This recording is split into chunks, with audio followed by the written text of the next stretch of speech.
ओम साई राम। ओम साई राम। ओम साई राम सभी भक्तों को सभी भक्तों को इस हफ्ते के सत्संग में स्वागत है। आज टॉपिक है चैप्टर 4, पार्ट 2, संतों का अवतार कराया, क्षीर सागर की कथा, क्षीर दास सागर गरु की का कथा हो प्रयाग, चुकी है। स्नान, श्री साईं बाबा का शिरडी में प्रथम आगमन, हम्म। और तीन वादाई। और काका, ओवर टू यू काका, आज आज के टॉपिक के लिए। हाँ जी, मैं स्टार्ट कर सकता हूँ। हेलो, अ, मेरी सुनाई आवाज नहीं आ दे रही रहा है? है काका, आप वॉइस सुनाई नहीं दे रहा है, ऑडिबल नहीं है। वॉइस सुनाई नहीं दे रहा है? ऑडियो अब नहीं है? सुनाई दे रहा है। नहीं हाँ, सुनाई दे रहा है सर। सुनाई दे रहा है ना? हाँ हाँ, क्लियर है। हाँ, क्लियर आवाज है। हाँ हाँ, अभी। हाँ, स्टार्ट करूँ?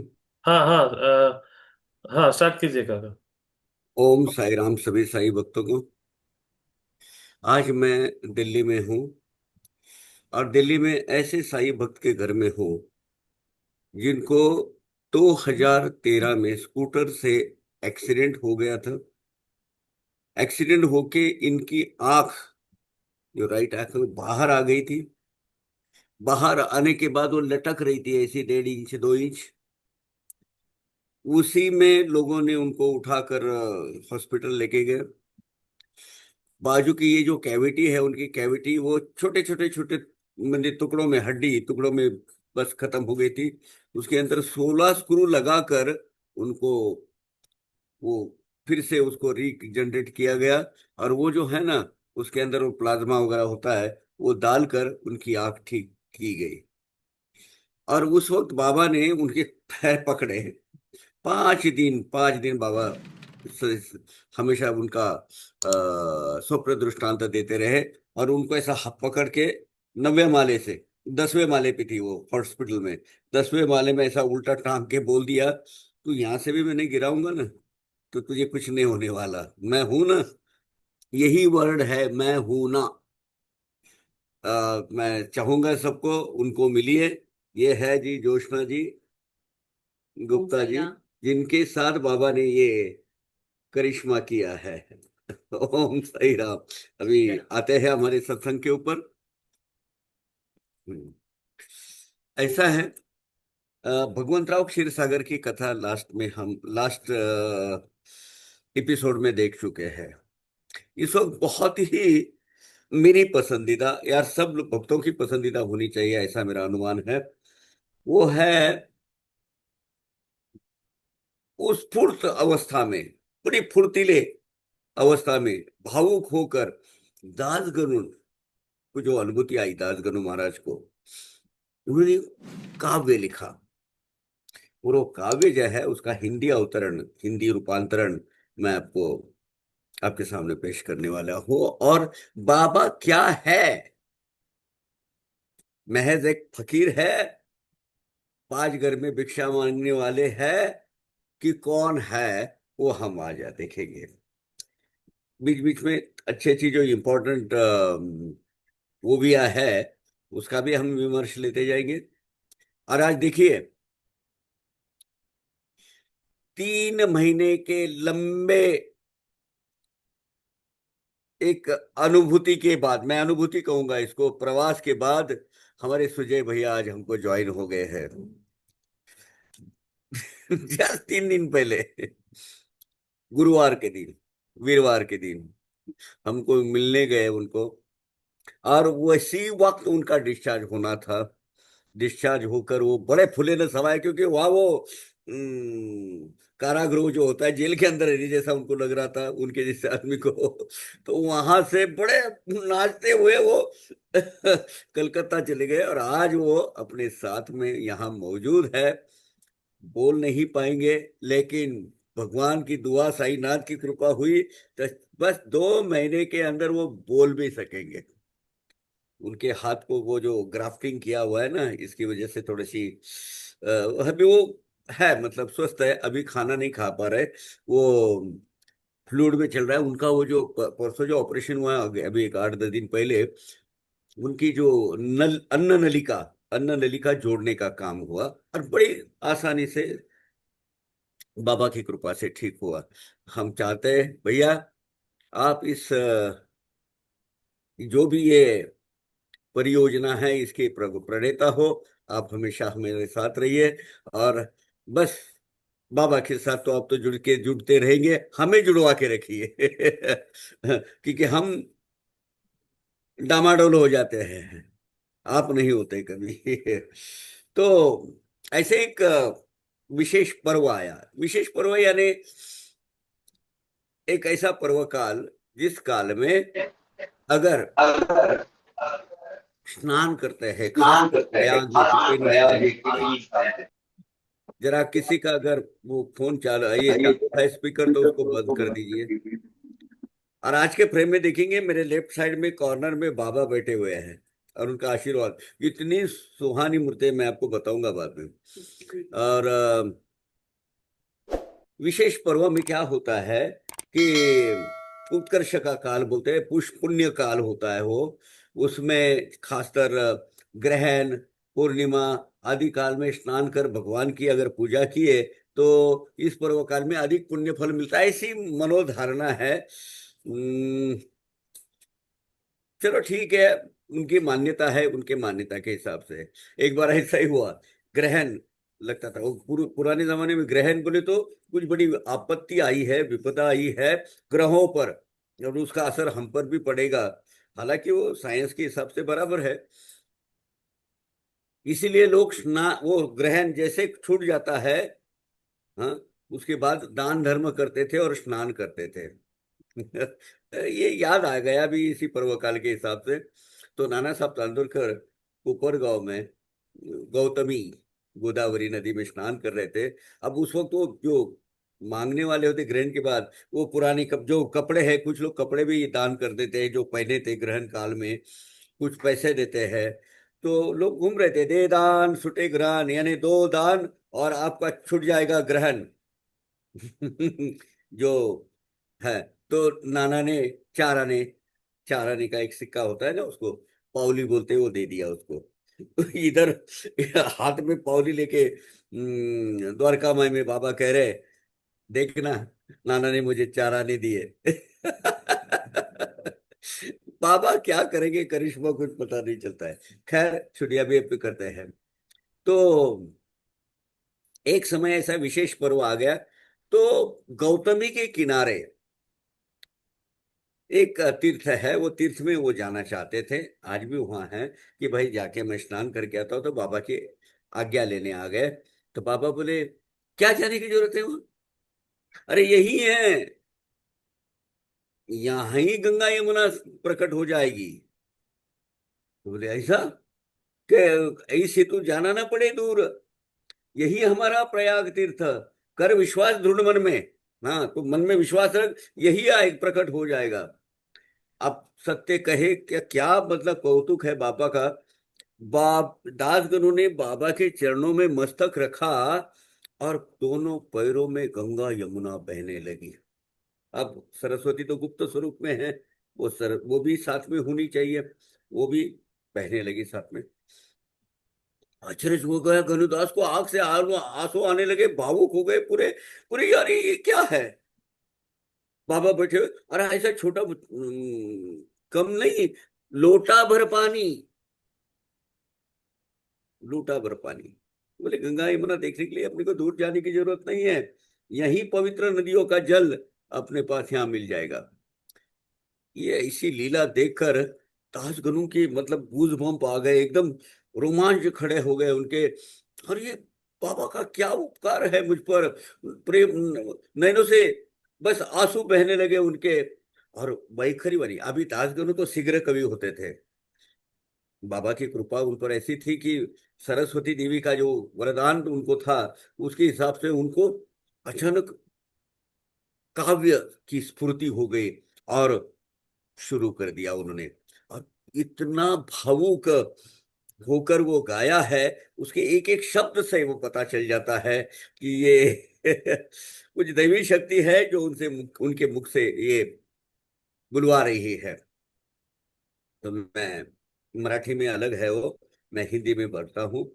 अगाध शक्ति अघटित लीला तेरी सद्गुरुनाथ, जड़ जीवों को भव से तारने तू नैया दयानाथ। ये ध्रुपद है। ध्रुपद यानी प्रथम चरण। जब वो काव्य की रचना होती है तो अंदर के जो अंतरा और मुखड़ा बोलते हैं ना, ये मुखड़ा है और बाद में अंतरा आता है, उसको ध्रुपद बोलते हैं इसमें। यानी पद की रचना करते वक्त वो जो आरंभ में जो होता है, वो जो पद्य खंड होता है उसको मुखड़ा बोलते हैं। देवताओं की लीलाएं, राजाओं की कीर्ति, बुद्धों का युद्धों का वर्णन करने के लिए इस प्रकार के गीतों की रचना होती है। उसमें काफी रस से भरा होता है, वीर रस, श्रृंगार रस, ऐसे होते हैं कंप्लीट, भक्ति रस। उसमें तरह तरह के ये है, बोले स्थाई होता है, एक अंतरा होता है, संचारी होता है, आभोग होता है। ये उसके चार अंग होते हैं कोई भी रचना के। ध्रुपद प्रत्येक अंतरा पर, यानी प्रत्येक अंतरा होने के बाद फिर से ध्रुपद दोहराया जाता है। आप देखते हैं, मतलब ये इतने में विस्तार से बोलने की जरूरत नहीं मुझे, फिर भी बोलना होना चाहिए। हे सदगुरु राय, आपकी लीला आश्चर्य में डालने वाली है। आपके सामर्थ्य की कोई सीमा नहीं है। इन पृथ्वी तलों पर जितने भी जड़ जीव है उनका उद्धार करने हो आए हो आप, और उनकी भव सागर में, उनकी जो भव सागर यानी ये जो अपना ऐहिक संसार है, वो सागर की नैया आप पार करने आए हो। वेणी माधव हो बनकर आपने प्रयाग पद किया, गंगा यमुना जल द्वय अंगुष्ठों से प्रवाहित किया। अब वेणी माधव भगवान विष्णु का एक नाम है, और खासकर वेणी माधव का मंदिर है प्रयाग तीर्थ में।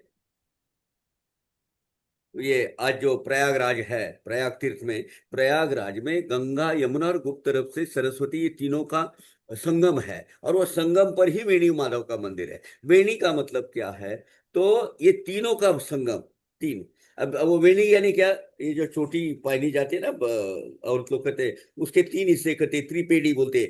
एक ऐसी करेगी, एक ऐसी करेगी, एक ऐसी करेगी, ऐसे करते करते जाती है। तो तीनों नदियों का मिलाप, तीनों नदियों का संगम, उसके लिए वो वेणी माधव बोलते हैं। उसको वेणु माधव भी बोलते हैं। वृंदावनी वेणु, वेणु यानी फ्लूट, वेणी यानी ये तीनों का संगम ये दर्शाता है।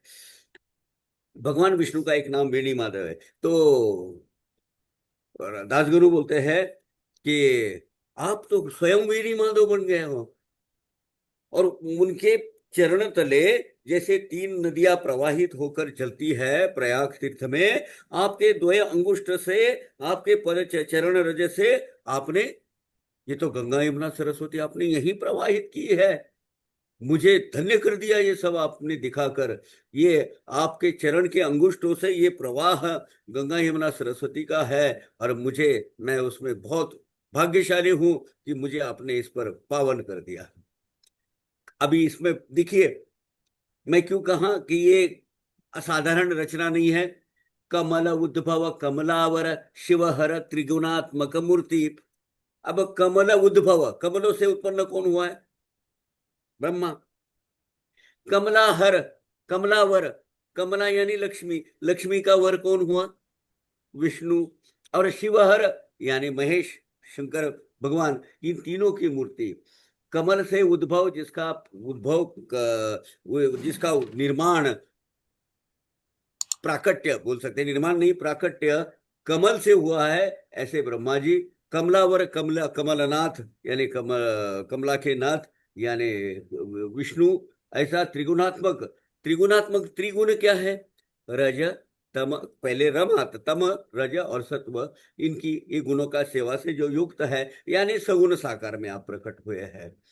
और आप स्वयं ही ये तीनों रूप लेकर धारण किए हुए, और ये इसमें कोई दोहरा नहीं है। बाबा तो दत्त प्रभु के अवतार है, ये तीनों भी गुण उनमें विराजित है, ये तीनों भी शक्तियां उनमें विराजित है। दिन के प्रहर में ब्रह्मा समतु मुख से ज्ञान वदता, तमोगुण धारक धारक धारक भी हमें रुद्र रूप दिखलाता।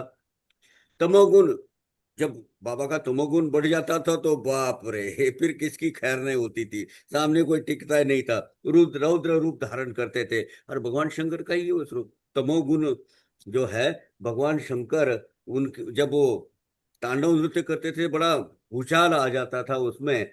तो दिन के 4 प्रहर, अभी दिन के 4 प्रहर में क्या बोला है उन्होंने, दिन के प्रहर में। अब दिन के 4 प्रहर कौन से हैं? पूर्वार्ध, माध्यार्ध, अपराह्न और सायंकाल।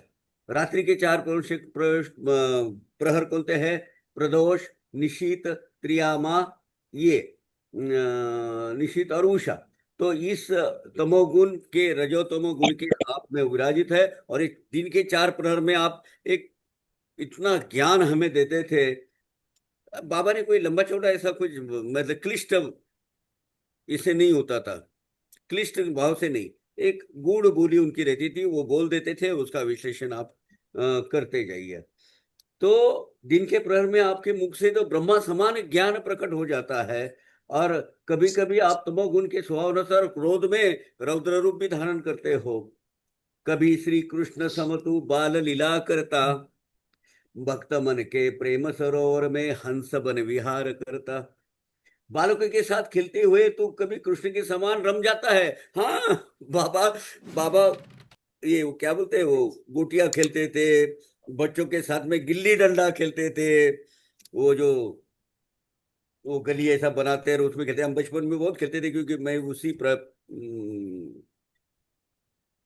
वो जो उसी जो बाजू में इर्द गिर्द ही एक 40-50 किलोमीटर पे मेरा गाँव है, तो वो संस्कृत से मैं भली भांति परिचित हूँ। तो कृष्ण समान आप बच्चों के साथ लीला भी करते थे, खेलते थे भी थे। और भक्तों के मानस स्वरूपी सरोवर में तो स्वच्छंद व्यवहार करता है। यवन कहूँ तो रखने तुम तो तिलक प्रति प्रेम, हिंदू कहे तो सदैव बसते मस्जिद में सुखदाम। अब तो आपको क्या बताएं, आप इस्लाम में बोलो तो आप तिलक धारण करते हो, मस्जिद माई में अग्नि प्रज्वलित करते हो, जो निषिद्ध है इस्लाम धर्म में। आपको अगर हिंदू बोले तो क्या करते हैं, आप मस्जिद माई में रहते हो। हालांकि वो ये थोड़ा सा मैं इसमें सहमत नहीं होगा, क्योंकि वो मस्जिद बाई कभी विधिवत थी ही नहीं। आगे चल के अपन देखेंगे। वो था वामन गोंदकर जी का गाय और भैंसे बांधने का गोठा। आगे उसमें तब्दीली होते होते वो हो गई। बाकी वो कभी विधिवत सूर्य कल में पढ़कर उसका निर्माण हुआ नहीं है। यदि तुम्हें मुसलमान समझे तो इस्लाम धर्म के विरुद्ध तुम्हारा आचरण है। और बाल पर तिलक लगाते हो। हिंदू समझे तो सुखपूर्वक तुम मस्जिद में रहते हो। धनिक कहे तुम्हें यदि तो भिक्षाटन करते, फकीर कहे तो दान तुम्हें कुबेर से भी कबे लज्जा देते। अब आपको धनिक कहूं तो 5 घर में भिक्षा मांगते फिरते हो। आपको गरीब कहूं तो दान ऐसे करते थे कि कुबेर भी लज्जा जाए। कितने पैसे बांटते थे बाबा। एक काल ऐसा था 400-400 रुपए तक बांट देते थे उस वक्त के चार। मैं कब की बात कर रहा हूं, 1 तोला सोना 21 रुपए। और वो तोला कौन सा, ये 10 ग्राम वाला नहीं, 11.6 ग्राम वाला 21 रुपए में मिलता था। आज क्या है, 60-70 हजार रुपए है, होगा कुछ तोला 10 ग्राम का। यानी उस ग्राम का वो उसके हिसाब से बोलो तो 80 हजार रुपए। 21 रुपए, 400 रुपए डिवाइडेड बाई 21, उतने तोले इंटू 80 हजार। आप अपनी गलीती में अभी देख लोगे तो कितना बड़ा पैसा बाबा दान में बांट देते थे। शाम को जेब खाली, रखना कुछ नहीं है, अपरिग्रही वृत्ति, यानी कोई संचय करके रखना नहीं है। धाम को मस्जिद कहे तो जलती वहां सदा अग्नि, उदी लोगों को देते सदा रमती रही धुनी। अब उसको मस्जिद कहे तो वहां धुनी, अग्नि जला रहता है हमेशा। उसकी धुनी किसे जो उदी निकलती है, उदी सबको बांटते हो। प्रातः काल से ही भजन पूजन आपका करते, माध्यान्ह का सूरज चढ़ते आरती आपकी करते। यानी आरती, वो मस्जिद में आपकी आरती भी होती है, भक्त पूजन भी करते हैं आपका। चहु और पार्षदगण सब खड़े रहते हैं, चवर चामर वो सब है, वो जो जितनी भी उपचार होते हैं पूजा के, वो पूजा उसी हिसाब से आपकी होती रहती है। पार्षद यानी क्या होता है, देवताओं के सेवक गण होते हैं, सभासद। ये जो गणपति के गण होते हैं, शिव के रुद्र होते हैं, विष्णु जी के आदित्य होते हैं, ये जो इनके जो सेवेकरी होते हैं, उनके आजू बाजू में सेवा करने वाले, उनको पार्षद कहा जाता है। तुम्हारे चारों ओर तो रात दिन भक्तों का घेरा रहता है, सेवकों से घिरे रहते हो हमेशा। और आपके ऊपर वो चामर जो हवा देने के लिए, वो भी आप लोग ढालते रहते हैं। सिंह गर्जते सूरसेना से दन दन बाजे घंटा, चौपदार ललकारते द्वार पर पहन कर पट्टा। यानी अगर वो सिंह वृत ऐसे एक तिरछी होती ना, तुतारी की टाइप, वो तुतारी वो बजती रहती थी, शहनाई बजती थी, वो चौगड़ा बजता था, चौकदार भालदार खड़ा रह के ललकारी लगाते थे, राजाधिराज वो युवराज। आज भी वो प्रथा चालू है, आज भी वो उसी तरीके से निरंतर चालू है। और अलबेली सरकार आबाद रहे, आखिरी में शाम जो रात को जो होती है सिद्धार्थी, सिद्धार्थी के बाद वो बोला जाता है कि सिंह के ये जो सोने चांदी से मटकर मटी हुई जो एक राजदंड बोलते हैं उसको, वो भी साथ में रहता था। वो एक प्रतीक होता है कि सत्ताधारी का, सत्ताधीश का। और बाबा तो सत्ताधीश, सर्व सत्ताधीश, विश्व के सत्ताधीश थे। आरती समय दिव्यासनारूढ़ कमलावर तो दिखता, प्रदोष काल में धुनि समीप मदन रहन तू कहलाता। अब तीन प्रदोष काल यानी तीसरा प्रहर, सांझ का, जब सांझ होने होती होती है, शाम होने वाली होती है, तब का सूर्यास्त के पश्चात की 2 घड़ी सांझ की बेला बोलते हैं। अब उसमें प्रदोष काल में यानी मदन दहन, मदन दहन है मदन का दहन करने वाला ने, कामदेव का दहन करने वाला अर्थात शिव शंकर भगवान। आरती के समय तो दिव्यासन पर ऐसे लगते थे कि साक्षात विष्णु भगवान लगते थे आप। और सांझ की बेला में धुनी के समीप बैठे बैठे हुए आप शिव शंकर भगवान जैसे लगते थे। ऐसी लीलाएं उन त्रिदेवों की प्रत्यक्ष बस्ती आप में, सदा प्रजेती आती बाबा साई हमें। ये इन 3 देवों की शक्तियां आप में विराजित है, इसकी अनुभूति हम दिन ब दिन लेते हैं। ये हर दिन लेते हैं, हर रोज लेते हैं, ये दासगणों का कहना है। ऐसा रहते व्यर्थ ही हम, मेरा मन भटकता रहता, अब विनती यही तुम्हें तुमसे इन्हें स्थिर करो बाबा। अब दासगणों का सही में ये एक उनकी अंदर की जो एक थोड़ा सा एक इसमें एक दुख की कगार नहीं बोल सकते, लेकिन उनको कभी अभी सी परिस्थिति हुई है। 2 जगह उन्होंने उल्लेख किया है कि मैं अनेक संत का चरित्र लिखा हूँ, आधुनिक महिपति बोलते हैं उनको। उन्होंने 97 संतों की चरित्र उन्होंने भक्त लीलामृत, भक्ति सारामृत, संत कथामृत इसमें लिखा हुआ है। बाबा के ऊपर भी उन्होंने 6 अध्याय उसके में भी लिखे हुए हैं, वो अलग से एक प्रिंट किया हुआ है साईं बाबा संस्थान ने। तो बात यह है कि ये सब होने के बावजूद मुझे अभी मेरा मन इधर उधर जो भटकते रहता है वो स्थिर करो। बहुत बड़ा संदेश दासगणों ने इसमें दिया है। बोला है उन्होंने क्या, खाली जमाना मैंने गवाया, एक उनकी रचना है जो गाई जाती है आज साईं बाबा संस्थान में। खाली जमाना मैंने गवाया, साथी आखिर का मिलान कोई, रहम नजर करो। अभी वो थोड़ी तब्दीली कर दी है उन्होंने काल के प्रवाह में, साथी आखिर का तू और न कोई कर दिया है। ओरिजिनल रचना मिला न कोई, ये उनकी एक दुख का किनारा है, या खंत बोलो उसको, खेद उनको व्यक्त करने की बात है। और अब वो उनको बोलते हैं कि ऐसा मेरे सामने ये 3 देवताओं की शक्ति जिनमें विराजित है, ऐसे साईं बाबा बैठने के बाद आप मेरा एक काम करो, मेरा मन यही इस चरणों में अभी स्थिर कर दो। और स्थिर किया बाबा ने।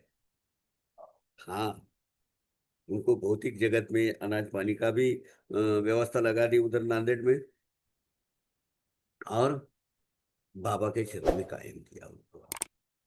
अधमाधम अधम आधम अधमाधम मैं महापात की शरण आपकी आया, त्रिताप दास गुरु के आप ही निवारो सदगुरु राया। मैं महापात की हूं, अधमों से अधम हूं, बदतर से बदतर हूं, लेकिन आपके चरण में आया हूं तो मुझे शुद्ध करवा के मुझे आपके चरणों में निज विश्रांति स्थान दीजिए। सदगुरुनाथ कितने भावुक हो गए थे दासगनु, तो उनको देखिए कितने भावुक होते हैं। अभी धोने पाप अघोर जन गंगा तीर जाते, जन गंगा नहाते सो जन करने निवारण त्रिताप। अभी हम हमारे पापों को धोने के लिए गंगा में जाते हैं, और गंगा किसका इंतजार करती है कि संता हम मेरे पास आए, वो मेरे मुझ में स्नान करे तो मेरे पाप धुल जाएंगे। ये जब लोगों के जीव इकट्ठा करते हैं ना, और वो जो प्रवाहित करने के लिए संतों के चरण की होनी बहुत जरूरी होती है। तो कहने का मतलब ये है, छोड़कर ये पवित्र चरण बाबा के, आवश्यक नहीं है गंगा गोदावरी का स्नान। भाव भक्ति से ये साई सच्चरित का स्तोत्र श्रवण या साईनाथ स्तवन मंजरी आप करेंगे, ये मधुर चरित्र साई का आप गाते रहोगे, वही आपका गंगा स्नान है, वही आपका प्रयागराज है, वही त्रिवेणी स्नान है। ये मेन यहाँ इंपॉर्टेंट अपने को संदेश देता है। बाबा की लीलाएं सुनना, बाबा की कथाएं सुनना, बाबा का सत्संग करना, बाबा के बनकर रहना, बाबा के चरणों में बाबा बाबा बाबा अपने दिमाग में रहना, यही यही अपना है। तो बाबा का थोड़ा सा वर्णन आगे किया है कि जैसे गुनाई गुनाई को मिले, कौन, नामदेव भीमरथी में गुनाई यानी नामदेव जी माँ के माँ, वो जो है गुनाई माँ, उनको भीमा नदी के किनारे नामदेव जी मिले थे। तमाल बाबा, तमाल बाबा को कबीर जी यमुना के किनारे मिले हुए हैं, है ना, वहां ये शिप में मिले थे, और शिप में उन्होंने उठा के लाया था।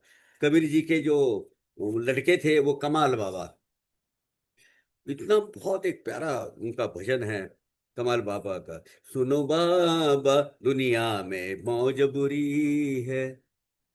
कभी सुनाऊंगा आपके लिए, मुझे बहुत पसंद आता है वो। ये साईनाथ, वैसे ही साईनाथ 16 वर्ष के अवस्था में आ गए हैं। अभी इसमें बड़ा ही विवाद है, औषधन का विषय है। इसी सिलसिले में आज मैं ये दिल्ली में आया हूँ। और बाबा वैसे ही 16 वर्ष के आयुष्य में अपने इसमें शिरडी में प्रकट हुए, छोटा सा बच्चा। ये वहाँ ना माँ बाप का पता, ना पता कौन से देश आए, कहाँ आए, कोई ठिकाना नहीं, कुछ भी नहीं। एक बार ये हुआ कि वहाँ के नाना चौकदार की जो माँ है, उसके अंग में देव का संचार हुआ। अब बहुत शुद्ध लोग थे। संचार होना यानी क्या होना है, अब कुछ में उसमें वो पाखंडी लोग भी रहते थे, ऐसा नहीं, ऐसा नहीं है, लेकिन भगवान से जिसकी कनेक्टिविटी होती है ना, वो वो देह के शुद्धात्मा के थ्रू जो कहना है वो बोल देते थे। ऐसे मैंने देखे बचपन में, अच्छे अच्छे महान आत्मा देखे हैं, जो खूनी, जो होनी को हो, जो होती थी आगे वही बोलते थे, वही कह रहे होनी, जो होनी पहले ही बोल देते थे कि ये साल में क्या क्या होने वाला है। आज भी वो देखो ना, वो कौन से बाबा, वेंगा बाबा, वो नोस्ट्राडामस, वो एक दूसरा एक कोई एक अभी जो आया है, उसने ये जो ये अपना ईरान और इजराइल का वार वगैरह का उसको पहले ही बता दिया था उसने। तो ऐसे लोगों को वो आकाशिक रिकॉर्ड जिसको बोलते हैं, एक्सेस टू द गवर्नमेंट, अपना सबका बड़ा दरबार के जो गवर्नमेंट कौन है हमारे, भगवान, वो भगवान के दरबार के इतिहास का एक्सेस जिसको होता है, वो जो एक्सेस है, एक्सेस रहने वाले ऐसे लोग रहते थे। तो एक बार वो नाना चुकदर की माँ में वो संचारित हुआ, और उन्होंने बोला, ये लड़के का अगर आपको सही में पता करना है, इतिहास का, इसका इतिहास जानना है, वो वहां पेड़ के नीचे खोदो। खोद दिया लोगों ने, देखा तो अंदर जैसे थोड़ा सा ऊपर का सतह ये निकल गया, मट्टी माटी हटाई गई, तो नीचे एक बड़ा ऐसे खंडर जैसा, खंडरनुमा एक जगह दिखी। और वो ऐसे वैसे नहीं, वो पुराने जमाने में जो चूने से लिपी हुई होती थी ना, उसको कलर लगाई हुई उसमें, उसके हिसाब से अंदर देखे तो गोमुखी रखी है। गोमुखी यानी कोई एल आकार का ऐसा एक शेप नहीं होता है, आजकल इस्कॉन वाले घूमते हैं, वो गोमुखी है, वो माला जपने के लिए कोई ना देखे ऐसा ऊपर कवर होता है, एल एल आकार की होती है, वो भी दिखी है। चार समई है, पाठ है। और वो मजे की बात देखिए, जो चार समई है, वो समई यानी वो जो तेल वाली जो है, पांच पांच दिए लगे लगे रहते हैं उसमें, वो समई जल रही है। अभी जो साइंस में वे रुचि रखने वाले या साइंस में इंटरेस्ट रखने वाले लोगों को, आप समझो कंप्लीट क्लोज है। ज्योत जलाने के लिए ऑक्सीजन की जरूरत होती है, और ये तो खंडहर है, बंद है टोटल। वो खंडहर, उसका एक वो आटा चक्की पीसने का आटा नहीं होता है, हाथ चक्की, उसके एक चाकी होती है ना, वो चाकी से बंद किया हुआ है। ऑक्सीजन जाने की कहीं भी कुछ भी जरा भी शक्यता नहीं है। और दिए कैसे जल रहे हैं? जब लोग संजीवन समाधि लेते थे, ज्ञानेश्वर माउली ने जो आनंदी में ली, तो वो जो खंडर बांधा गया उसके अंदर उनको रखा गया, और बाद में वो पत्थर बंद करा किया गया, और वो अंदर बैठे हैं। आज भी वो वहां से वो औरा, जो भी औरा मीटर में जानने वाले, वो चेक करके देखते हैं कि वहां उनकी आज भी संजीवन नम मंत्र जाप उनका चालू है। पॉसिबल है ये। चल रहे हैं चार, अरे बाबा वहां। और उसने फिर वो नाना चौकीदार के वो जो देव का संचार हुआ था, वो बोला ये लड़के ने यहाँ 12 साल तपस्या की है। वहां में सब लोग बोले ये कैसे, उनको खोज खोज कर पूछने लगे बाबा को, बिल्कुल उनको। तो उन्होंने बोला देखो, मेरी एक विनती है, ये मेरे सदगुरु का स्थान है, और सदगुरु को स्थान ऐसा ही उसको बरकरार रखिए, जैसा पहला है पहले जैसा उसको ढक दीजिए और बंद कर दीजिए। ये मेरा। अब लोग बोलते हैं कि बाबा ने तो सदगुरु का नाम ले लिया, तो अपने सदगुरु को श्रेय दिया है, लेकिन बाबा ने ही तपस्या की है। लेकिन जब बाबा ने कहा है, अब जैसे मानसापति वगैरह जो पुराने लोग हैं, आज भी मानते हैं कि बाबा का गुरु स्थान है, हम भी मानते हैं बाबा का गुरु स्थान है।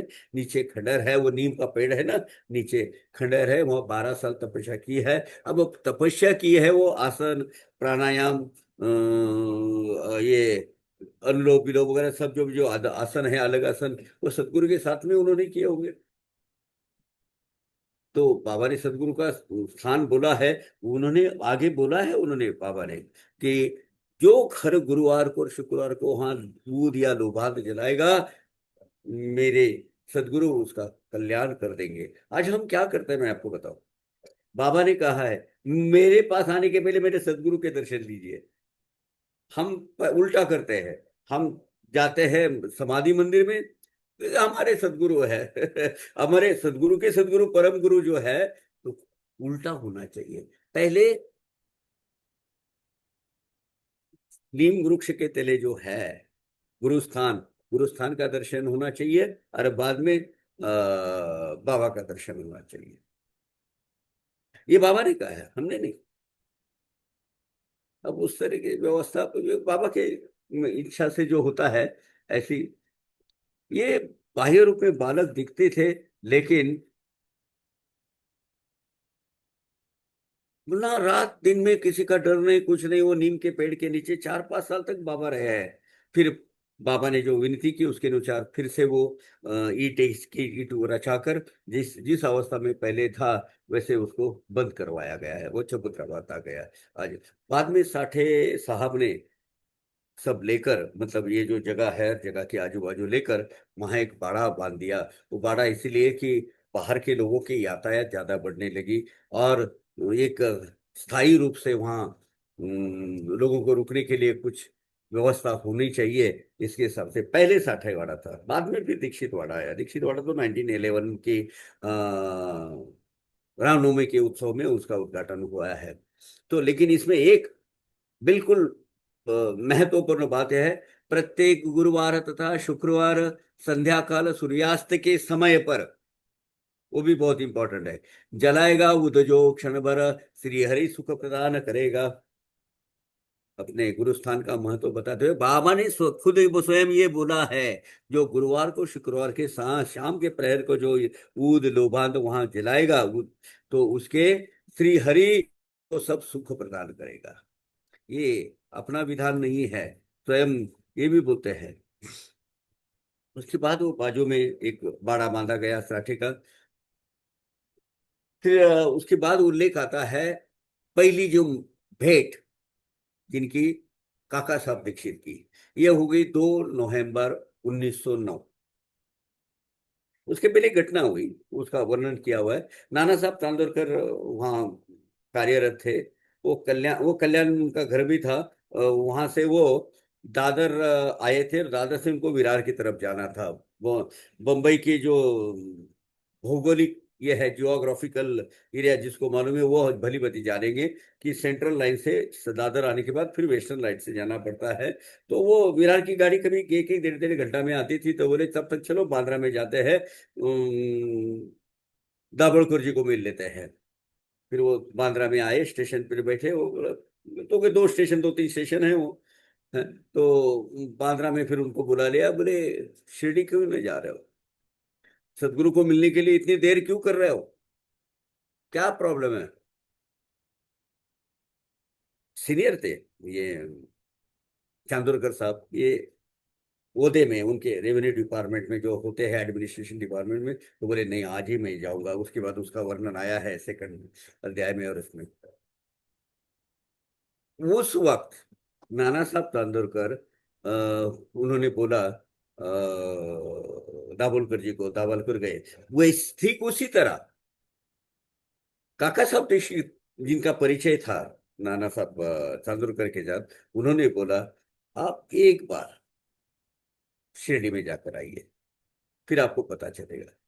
आपका जो क्या हुआ था, वो इंग्लैंड गए हुए थे। इंग्लैंड में वो लोकल ट्रेन रहती है, उसमें उतरते वो तो उनका पैर फिसल गया था, और उसमें मोच आई थी, और उसका ऑपरेशन हो गया था। तो थोड़ा सा 1-2 इंच उनकी ऊंचाई कम हो गई थी, तो वो लंगड़ते हुए जाते थे काका साहब दीक्षित। तो बोले आपका ये लंगड़ापन, ये जो लंगड़ के चलते हो आप, ये जो खींच खींच खींचा सा रहता है आपका पैर, वो सब ठीक हो जाएगा, आप वहां जाओ। काका साहब काका साहब बोले तो भक्त शिरोमणि। उन्होंने बोला इसकी मुझे चिंता नहीं है, ये तो शरीर का लंगड़ापन है, मन का लंगड़ापन जाना चाहिए। उसके बाद उन्होंने जाते जाते जो व्यस्त थे, वो बहुत स्टेट असेंबली के जो काउंसिल थी उसके, मैंने आज के एमएलए के लिए खड़े हुए थे, वो स्टेट लेजिस्लेटिव काउंसिल के लिए। उस सिलसिले में वो नगर में आना हुआ। फिर नगर से उधर वो श्यामा मिले, वो 51 अध्याय में वो उसका पूरा ब्यौरा वर्णन किया हुआ है। तो पहली मुलाकात बाबा की और काका साहब दीक्षित की 2 नवंबर 1909 में हुई। कब हुई? 2 नवंबर 1909 में हुई। तो उसके बाद उन्होंने क्या किया कि बस पहली मुलाकात में वो तो शरण हो गए, चरण पूर्ण समर्पित हो गए बाबा के लिए। और भौतिक जगत से उनका डिटैच होना शुरू हो गया। धीरे धीरे धीरे धीरे निवृत्ति आ गई। क्या बोलते हैं उसे, वैराग्य आना चालू हो गए। देखिए, भौतिक जगत से आप तो जब तक के नाम के लिए, महज एक कर्तव्य भावना के लिए, क्योंकि प्रकृति ने देह दिया है, देह के साथ में लेना देना दिया है, किसी सबके सब लोगों के फाइलें बंद करनी, किसके देने। ये जो आपके इर्द गिर्द जितने भी आदमी लोग होते हैं, जितने भी आत्माएं होती है, ये बिना वजह नहीं होती। किसी न किसी जन्म में आप उसका कुछ लिए हुए हो या कि उसको कुछ दिए हुए हो। ये जब समझ में आएगा कि अपना एक एक फाइल अपना क्लोज करते करते अपने को विरक्त पाना है, बस संसार करो, लेकिन संसार में रुचि रुचि रखो। ये नहीं बोल रहा हूं मैं, संसार एक कर्तव्य भावना से करो। अब संसार में ही रुचि लगन लगाते रहेंगे, पारमार्थिक जीवन कब जियोगे? तो ये जो चीज है, तो उन्होंने बोला कि नहीं यार, अभी तो हम यही कुछ एक छोटा सा जगह लेते और यहीं रह लेते। सुनिए, कब की बात है ये? 1909। महज एक क्लर्क वगैरह होते थे ना, 30 रुपए तनख्वाह पाते थे। दिन भर किसान जब काम करता था उसको 4 आना तनख्वाह मिलती थी। उस वक्त ये बम्बई के बहुत बड़ी एक सॉलिसिटर फर्म थी, वो सॉलिसिटर फर्म के डायरेक्टर थे। 30,000 रुपए महीने का आमदनी थी इनकी। आसान काम नहीं है भैया। दादा साहब खापर्डी की देखिए, 30,000 रुपीज की प्रैक्टिस, जाने माने वकील सब छोड़ के 100 दिन तक यहाँ शिरडी में आके रहते। बाबा बाल गंगाधर तिलक जैसे स्वातंत्र्य सेनानी के सहायक थे। बाबा की आज्ञा। काका साहब दीक्षित के बारे में तो आगे तो ये है, आगे चल के आपको पता चलेगा। 7 महीने, 7 या 9 महीने जब आएगा वो अध्याय तब हम देखेंगे। ऊपर पहले माले पे, दीक्षित वाड़े के पहले माले पे उनको रखा था, तो सिर्फ ध्यान धारणा वगैरह जो किया है वो करना है, और फिर बाद में नीचे उतरना ही नहीं है, तो उधर ही रहने। जानिए, गुरु आज्ञा का श्रेष्ठतम उदाहरण बोले तो काका साहब दीक्षित। 7 से 9 महीने वो वहां रहे हैं। अच्छा, जब वो आए तो उन्होंने बोला छोटी सी जगह लेते हैं। फिर उन्होंने जगह ली और उस पर दीक्षित वाड़े का निर्माण किया। दीक्षित वाड़े की नींव डाली गई 10 दिसंबर 1910 में। 9 दिसंबर में वहां दो एक कितने 1909 में गए, 9 दिसंबर में भी वहां गए दूसरे साल 1910 में। और उनके कभी मालूम भी नहीं था, बिल्कुल सौभाग्यवश उनके जो भाई है भैया साहब, वो भी आ गए थे नागपुर से। इस 10 दिसंबर 1910 का बहुत महत्व है शिरडी के दरबार के इतिहास में।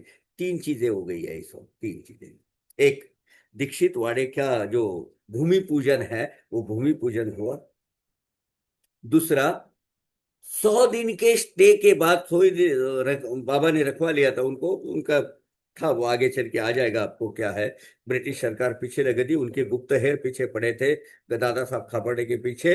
और हंस नाटेकर का एक आदमी गवर्नमेंट की तरफ से छुपा हुआ गुप्तहेर, आध्यात्मिक मैं हूं ये करते करते उनकी क्या बोलते, पहचानत बढ़ाने के हिसाब से शिरडी में आके बैठा था। वहां वो पहचानने के लिए उनके घर में गया। काका साहब दीक्षित अपना दादा साहब खापर्डे को डायरी लिखने की, बचपन से वो डायरी लिखते थे, सब डायरिया चुरा लिया, ब्रिटिश गवर्नमेंट को दे दिया। और उसने जरिया कौन सा बनाया? शिरडी का बनाया। तो उन्होंने शिरडी के स्टे में जो 100 दिन का जो अपना स्टे है उसका जो लिखा हुआ है, that is the authentic proof of Sai Baba दरबार का हिस्ट्री, इतिहास। ठीक है। इनकी भी 30,000 रुपए की प्रैक्टिस थी, वो छोड़कर यहां बैठे हुए थे। बिना वजह फिजूल के इनका नाम साई सच्चरित में आया नहीं है। दुनिया भर का श्रेष्ठतम ऐसा जो इतिहास है ये। तो काका साहब दीक्षित ने फिर वो बाड़ा लिया भक्तों को रखने के लिए। मैं आपको बताऊं, मैं बड़ा भाग्यशाली हूं। इस वाड़े में नीचे सबसे पहले वो अन्न नक्षत्र था ना, अन्नदान वहां होता था। महज एक 50-60 लोग बैठते थे, ये ऐसी 2 लाइन, ऐसी 2 लाइन, इधर से जाता था ये करते थे। और रोटी, बेसन, पिठला, पिठला बोलते हैं, पिठला भाकरी, या ऐसा नॉर्मल दाल चावल ऐसा खाना वहां मिलता था। वो जहां अभी दवाखाना है ना नीचे,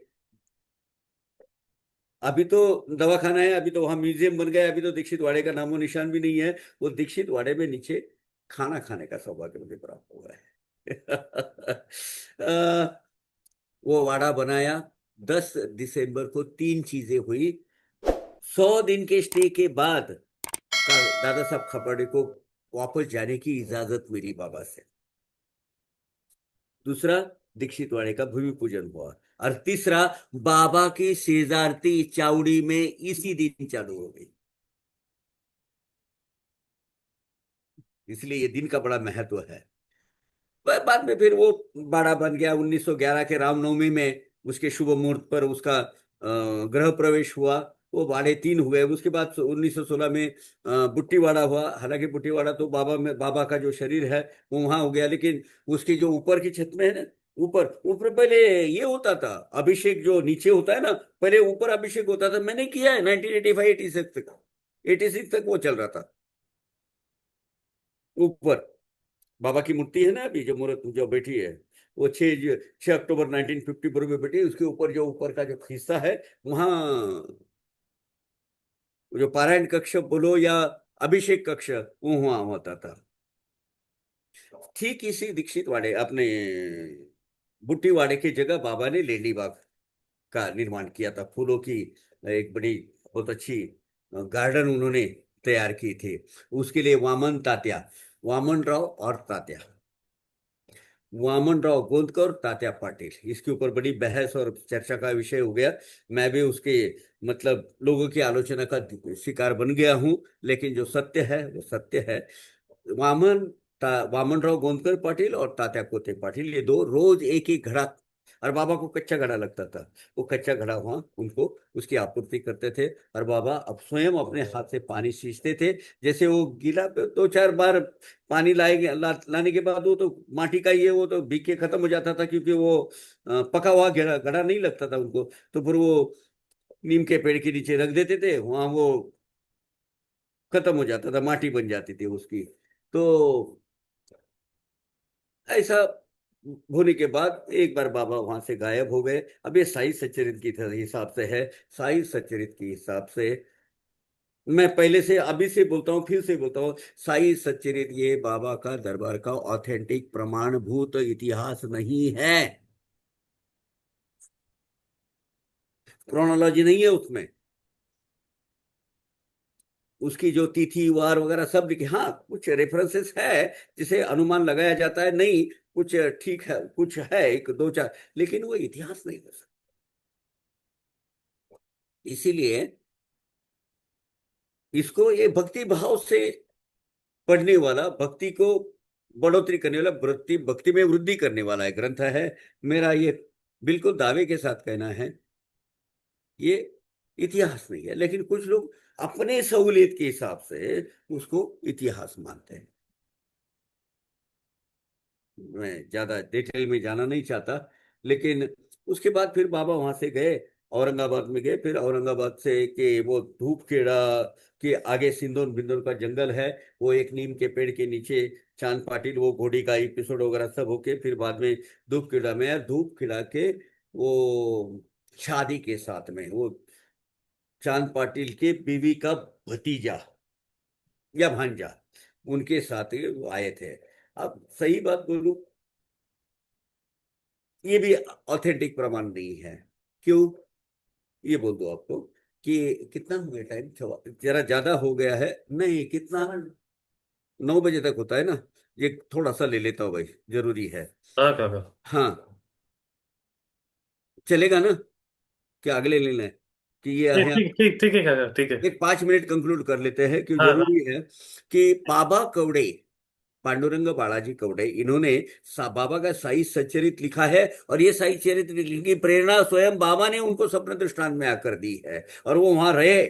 उन्होंने 1955 में शिरडी में रहकर बहुत बड़े जो अग्रणी थे वहाँ बूढ़े लोग, और जो बाबा की लीलाएं जिन्होंने प्रत्यक्ष अपनी आंखों से दिखी है, वो साक्षीभूत ऐसे लोगों की मुलाकात ली।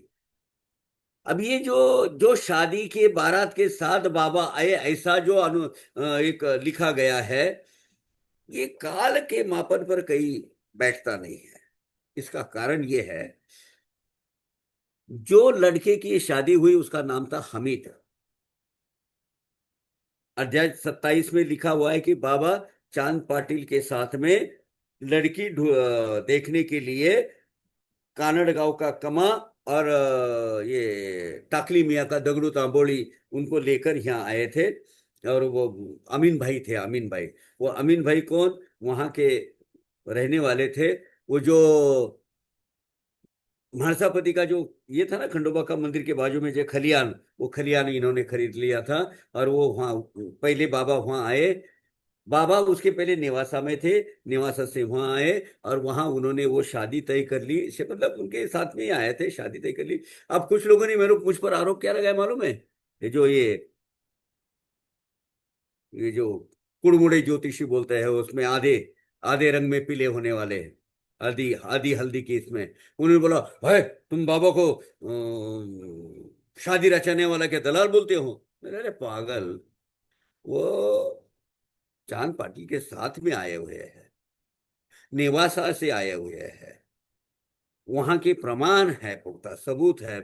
मैंने कहा बोला, लेकिन ये जो बोलते हैं कवड़े जी ने, वहां के प्रमुख लोग उसमें नाम भी लिखे हैं उन्होंने, बाबजीराव तात्याजी कोते पाटिल, रामचंद्र तात्याजी दादाजी कोते पाटिल, वामनराव मानकोजी गोंदकर, अप्पाजी बाप्पाजी लक्ष्मण कुलकर्णी, बाळाजी पिलाजी गुरव, निवृत्तीनाथ हनुमंत पाटिल गोंदकर, इनको मैं मिल चुका हूँ, मार्तंड माळसापती सोनार, सगुनराव मिरोजी नाईक, दामोदर दत्तात्रय दामोदर उर्फ नाना साहब रासने, और राजाराम रामजी कोते पाटिल, ये सब लोगों ने लिखित स्वरूप में उनको दिया है कि ये जिसकी शादी हुई थी ना, वो लड़की वो यहीं रहती थी, हमीद के साथ शादी हुई थी, उसका नाम वजीर भी था, और वो अभी हाल ही में गए साल ही मरी 1954 में। जब वो मरी उसकी उम्र थी 70 साल की।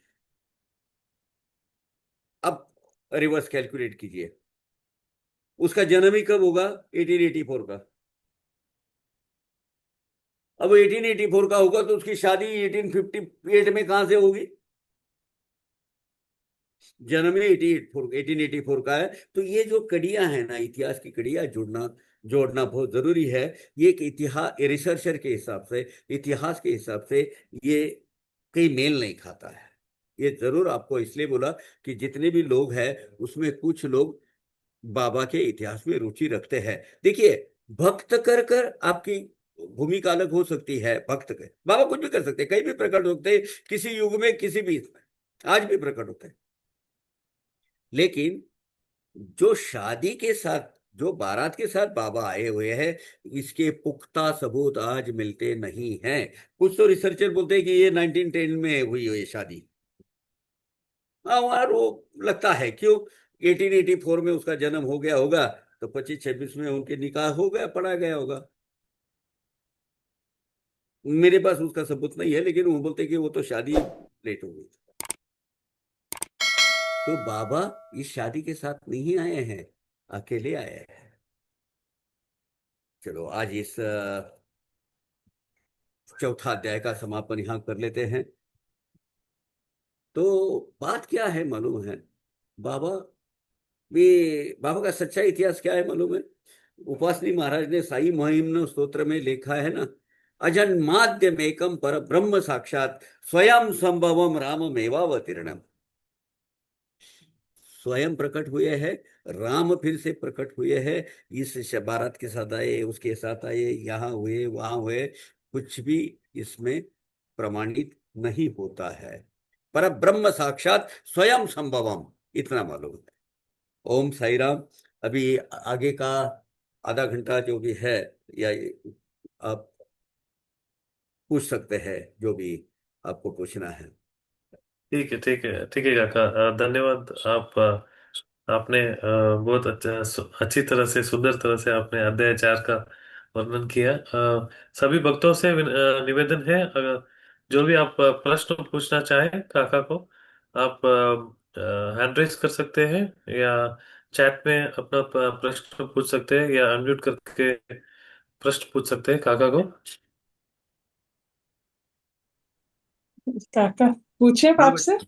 हाँ जी। हाँ, हाँ, कैसे हाँ। कैसे कैसे हैं आप? ठीक। बस चल अ, रहा है जी। अच्छा, मैं आप आ गई है, बहुत अच्छा ला, लगा। लास्ट लास्ट 10 मिनट मिला। मैं न्यूयॉर्क लिंकन सेंटर में महाभारत दिखा रहे स्टेज पे, वो देखने गई थी। अच्छा अच्छा अच्छा। बेचैन ले गई थी, तो अभी वापस आके घर पे पहुंच के देखा कि चलो 10 मिनट भी है तो सुन लेते। बहुत अच्छी तो बात है। अच्छा, तो बहुत खुशी हो रही है। तो सवाल ये है कि वो जो 16 साल की उम्र में नीम के वृक्ष के नीचे जब वो प्रकट हुए थे, तो उस प्रकट का आप बता रहे हैं, या वो फिर जब चले गए थे उसके बाद दोबारा आए जब, उसका बता रहे हैं आप? दोबारा जब आए तब वो 20 साल के थे, ऐसा कहा है। हाँ, हालांकि पैरेलल दूसरा जो इतिहास है, हाँ, वो इतिहास तो बोलता है कि बाबा अच्छी बेड़ वगैरह सब आई थी, 25-30 साल के थे, लेकिन साई सचरित्र के हिसाब से ये 16 साल की उम्र में छोटा बच्चा था, फिर गया, और फिर 16 साल की उम्र में वो आए, फिर वो गए, फिर 4 साल के बाद फिर 20वें साल में वापस आ गए शिरडी में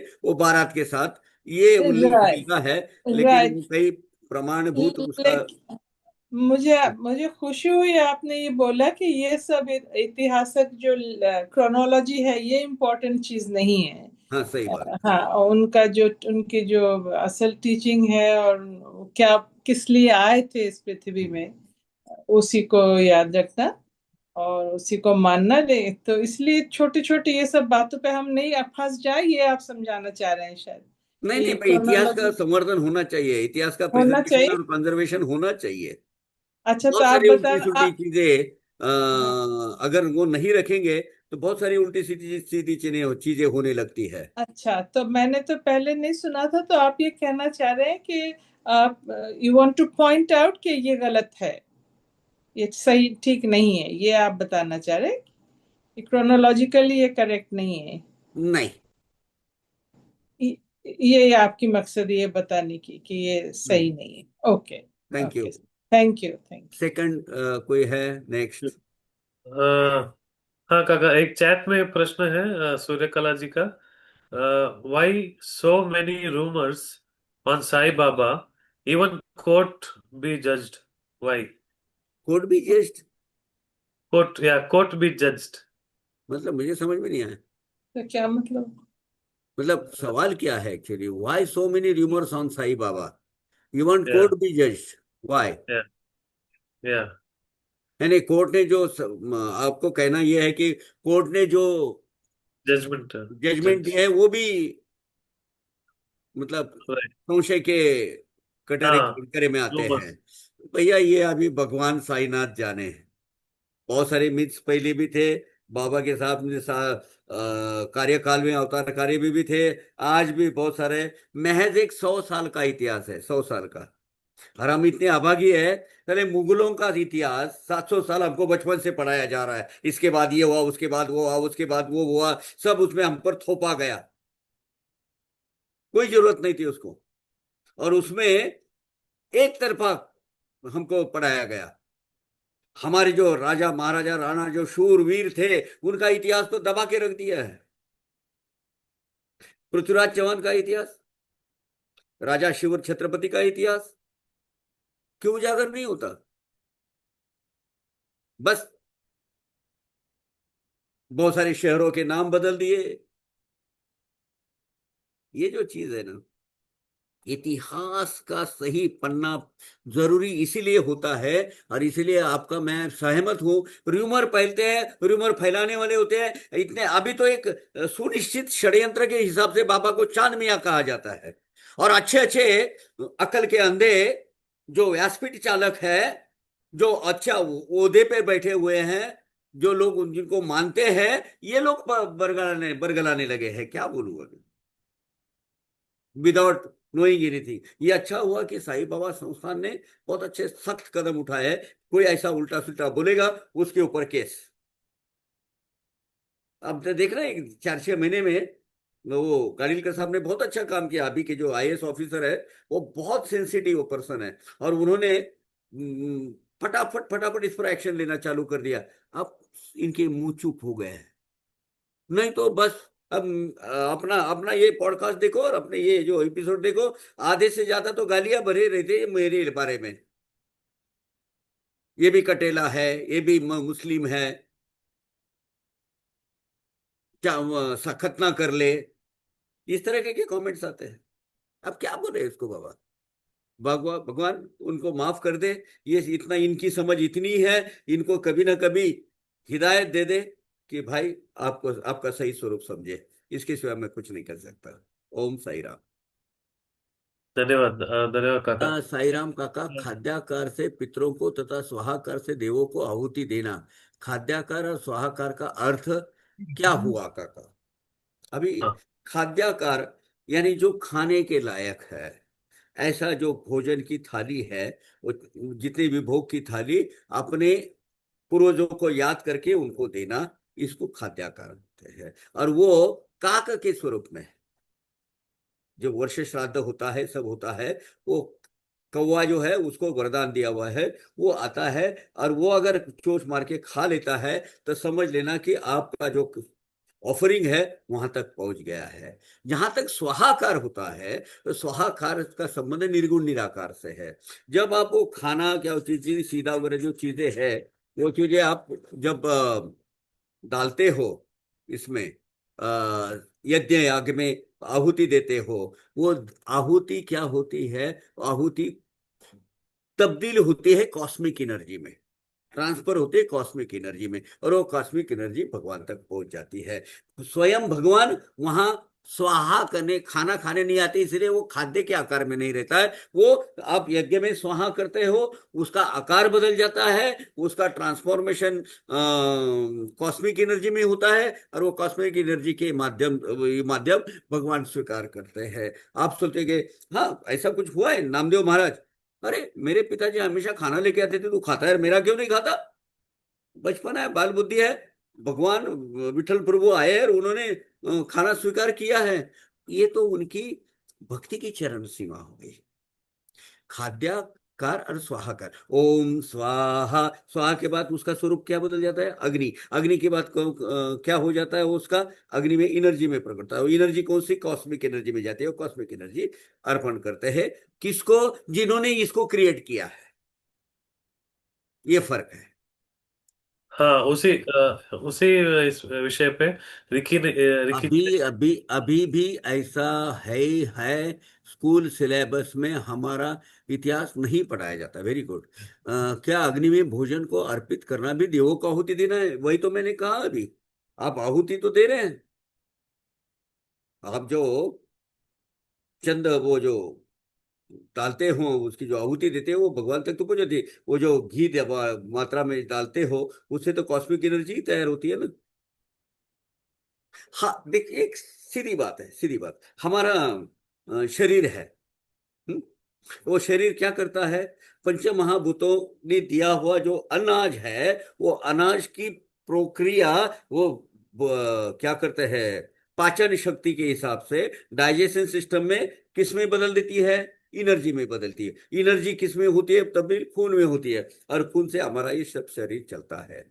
अब ये जो प्रक्रिया है, अपने योग सामर्थ्य के बल पर या अपने भक्ति माध्यम के बल पर, बहुत सारे हिमालय में ऐसे आपको योगी साधु वगैरह मिलेंगे जिन्होंने हजारों साल तक या कितने सैकड़ों साल तक खाना खाया ही नहीं है, पानी पानी भी पिया नहीं है।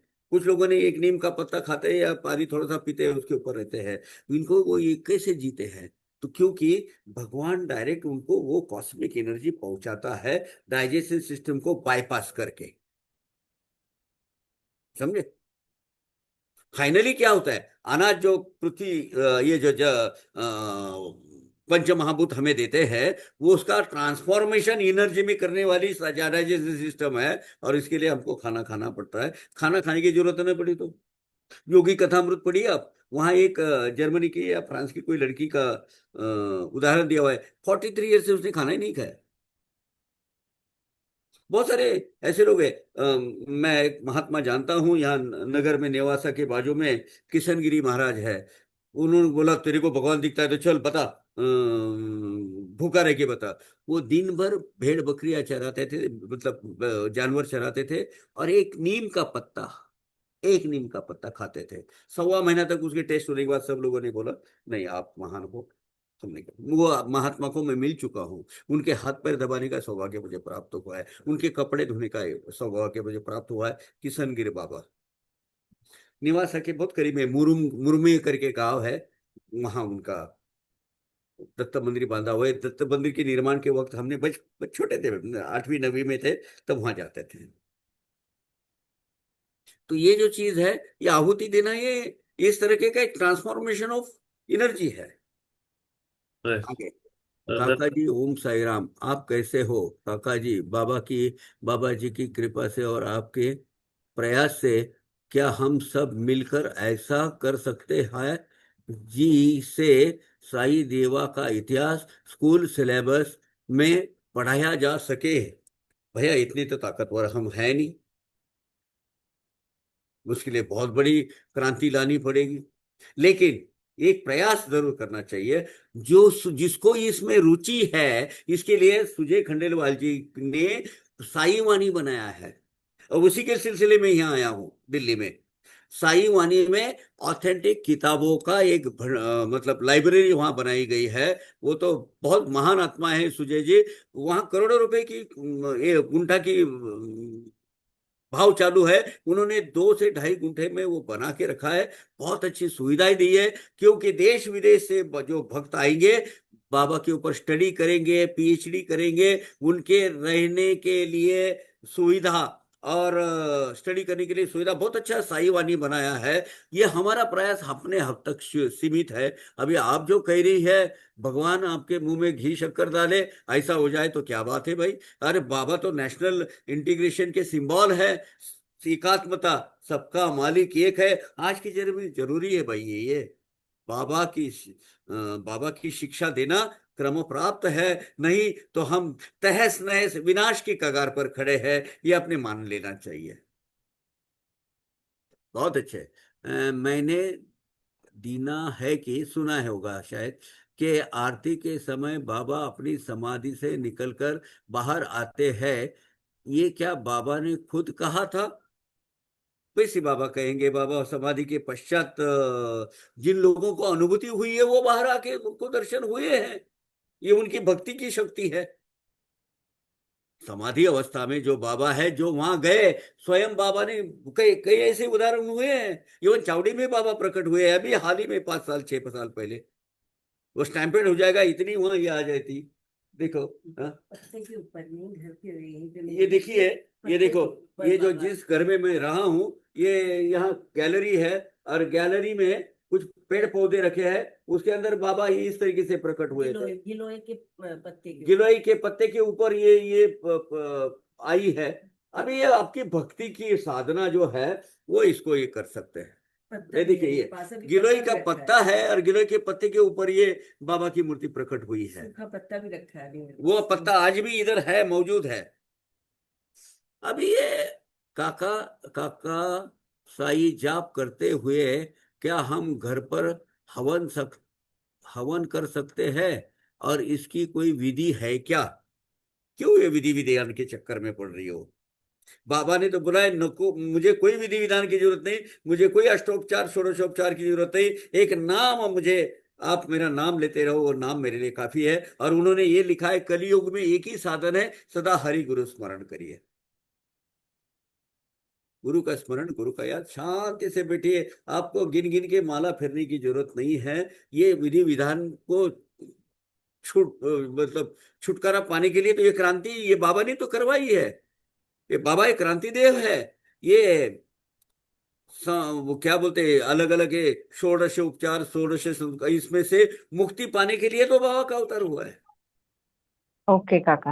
हाँ, थैंक काका यू। सही जाप करते हुए, अच्छा, बहुत सुंदर। ओके, और कोई है? और कोई वक्त प्रश्न पूछना चाहते हैं वो हाँ, एक काका से अनम्यूट करके। हाँ, बोलिए।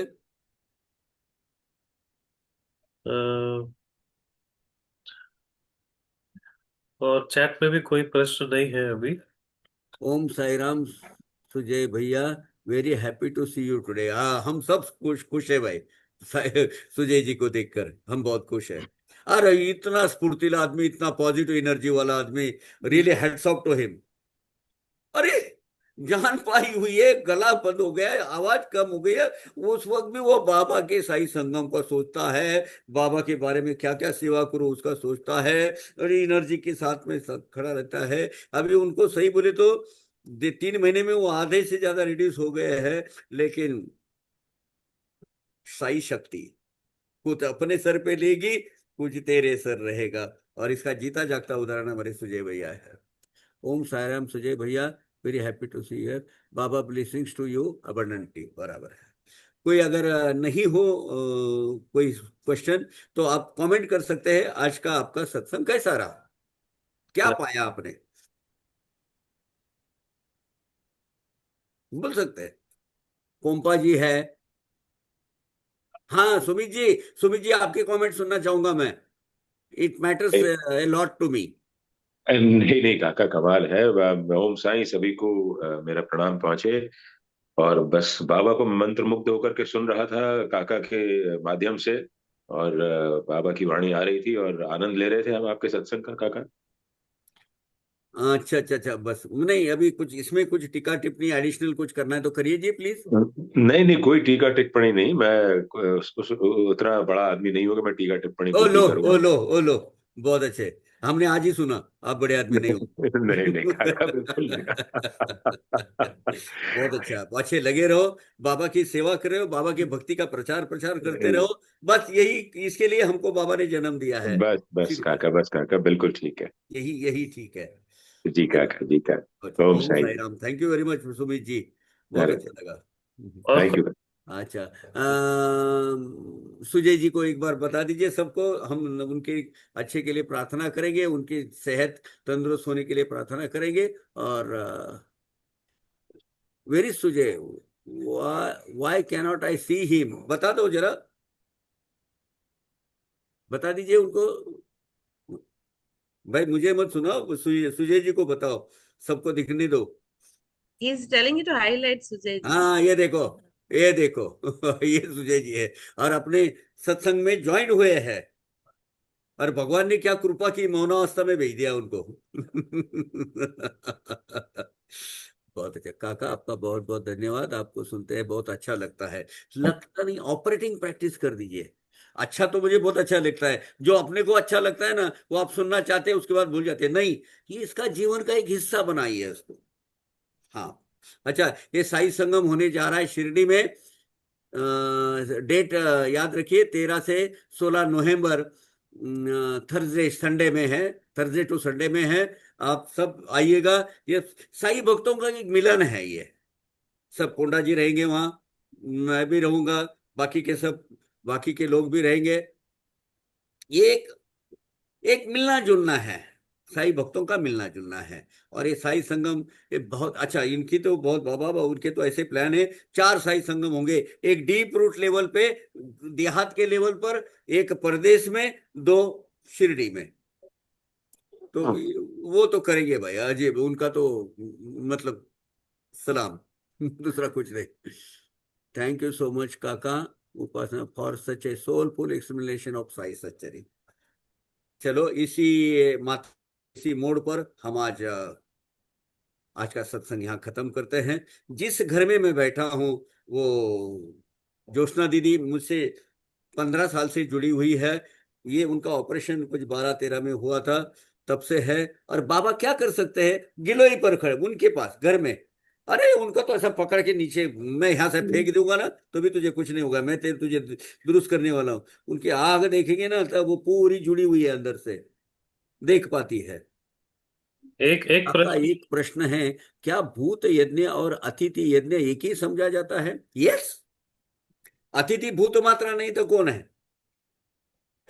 अपने कौन से भी भूत या मात्रा को, यानी अपने कुत्ता, बिल्ली, सुअर, जो भी है, जितने भी भूत मात्र है, उनका खाना खिलाना, उनको सेवा करना, और आए हुए मेहमान इनकी सेवा करना। यज्ञदान वो दान यज्ञ तो है, वो अन्न यज्ञ, अन्नदान, ये बहुत बड़ा यज्ञ है। ज्ञान दान, यज्ञ दान, ये बिल्कुल सही बात है। काका एक प्रश्न है भूत, हाँ अच्छा ठीक है काका, बहुत सुंदर रहा सत्संग, बाबा की लीला अनंत है। थैंक्स काका फॉर योर ब्यूटीफुल एक्सप्लेनेशन। यार ये पैम्परिंग वाले मत बोले, क्या करो मुझे इससे मुझे मैं टायर नहीं हूँ। I am not from MRF, जैसे बढ़ जाएगा और फूल जाऊंगा। नहीं बाबा, बाबा के चरणों में रहना है, जहां यहां से भूसा भरे ऐसी कमेंट्स मत किया करिए। काका जी ओम साई राम, आपका वो वही आ गया। ये सत्संग मुझे बहुत पसंद है। ओके ठीक है। काका जी Om Sai Ram. No papering, just love you Pawar काका, थैंक यू। ये लव तो आपका चाहिए भाई, मुझे ज्यादा, मुझे चाहिए सुजय जी भाई, आपको भी चाहिए। चलिए, ओम साई राम।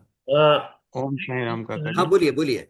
हाँ आरवी साई साई जी, आप प्रश्न हाँ पूछ। हाँ जी काका जी, मैं सिर्फ आपने जो वो बात बताई थी वो कि जर्मनी में एक लेडीज थी, हाँ वो बहुत अच्छी, आपने बहुत सुंदर वो चीज बताई है। वो लेडीज मतलब कि जर्मनी में एक जगह है, वहां पर एक चर्च थी। तो हम्म। उसमें रहती थी, उसमें मेरे ख्याल वो मुझे वो रेफरेंस तकरीबन नहीं आ रहा है, योगी कथामृत में मैंने वो पढ़ा था। हाँ जी, उसके सही बिल्कुल रेफरेंस वो। मुझे क्लियर यहाँ नहीं है, लेकिन ये बात सही है कि उसने प्रार्थना की थी सूर्य भगवान को तरफ देखे, मुझे मेरी भूख ही मिटा दे, क्योंकि घर में उसको टीका होती थी, आलोचना होती थी, बहुत खा खा खाती है, बहुत खा खा खाती है, सास ससुर उसके बोलते थे। तो उसने जर्मनी या फ्रांस, कोई वही मिडिल ईस्ट में अपना ये यूरोपियन देश में, जर्मनी में एक तो चर्च उसने थी काका जी। सूर्य भगवान को बोला था कि मुझे मेरी भूख मिटा दे, और वो हाँ जी। भूख मिट गई थी। और एक लेडीज और थी काका जी, शायद आप उसी की बात कर रहे हो। वो फ्राइडे फ्राइडे या संडे को, तो उसको इस टाइम के अंदर मतलब वो जो जीसस भगवान थे वो दिखाई देते थे, और उनके का शरीर मार्ग है से। भाई, ये भक्ति में कुछ भी कर सकती है, भक्ति में इतनी शक्ति है, वो हाँ जी। कायनात बदल देने की ताकत रखती है। हाँ जी, उनके शरीर से ब्लडिंग होती थी, और उसको लोग दूर से देखने के लिए आते थे, और वो बताते थे कि इस वक्त मुझे जीसस दिख रहे हैं, कि उनको सूली के ऊपर लटकाया जा रहा है।